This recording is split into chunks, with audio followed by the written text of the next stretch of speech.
Noong ako ay 7 taong gulang pa lamang, ako at ang aking pamilya ay laging naglalakad tuwing mga 5:00 ng hapon. Pero isang araw, umabot ang aming paglalakad ng 7:00 ng gabi. Madilim na ang paligid sa oras na iyon. May isang lugar sa aming barangay na madilim at kapag dumiretso ka roon ay puro damuhan na. Wala kang makikita doon kung hindi matataas na talahib. Ako, si Mama, si Papa, at si Ate Marcia ay dahan-dahang naglalakad sa madilim na parteng iyon nang biglang tumakbo ako.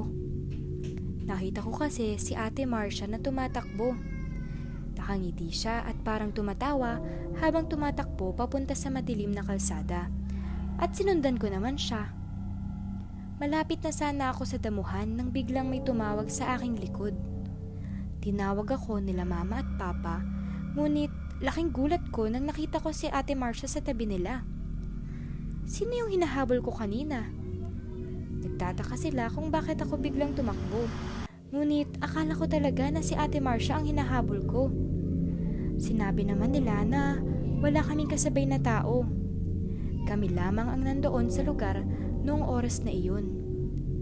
Bigla akong natakot dahil tila tinatawag ako ng taong iyon at tumatawa-tawa pa nga siya.